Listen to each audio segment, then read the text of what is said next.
Әкеден келген хат. Құраннан хабар жоқ адам қираған емен бірдей деген хадис бар емес пе?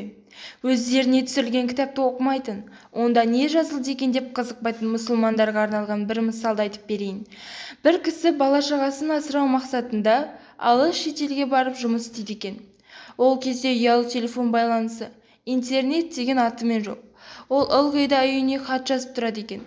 Ал үйіндегілер ол хатты қуана алып, оны сүйіп, қасиет етіп, маңдайларына тигізіп, аяқ асты болмауын қатты қадағалап, үйлеріндегі ең биік деген жерге қаттап, жинап қоя береді екен. Күндердің күні әлгі кісі еліне қайтып, үйіне келеді. Келсе жоқшылықтың зары өтіп, емделуге қаржы таппай, ауруы әбден асқынған әйелі қайтыс болып кеткен. Ұлы қылмыс жасап, абақтыда жатыр. Бойжеткен қызы бір маскүнемге тиіп кеткен. Күнде соның таяғын жеп, тоқпағына көніп, күн көшіп жатыр екен. Үйінде жалғыз қана қызы, кішкене қызы қалыпты. Ол жағдайдың бәрін жылап айтып беріп баяндайды.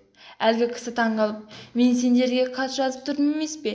Сол жерде кімнен ақша беріп жібергенімді, ұлымның кіммен дос болуы керектігі, қызымның кімге тұрмысқа шығуы жайлы да бәрін де айтып едім ғой дейді. Қызы, сіздің хаттарыңызға қатты қуанатынбыз да, оқымай жинап қоя беруші едік депті. Бұл оқиғаның өмірде болған-болмағаны белгісіз, мысал болу керек. Бірақ шындыққа өте жақын мысал. Қазірде Құран оқымайтындардың жағдайлары дәл осындай. Аллаху тағала қасиетті Құранда сынақта жүрген құлдарына бақытты болудың барлық жағдайын баяндап берген. Ал адамдар оны тек қана өлгендерге оқитын дұға деп қана қарайды. Тіршілік үшін ешқандай мәні жоқтай көреді.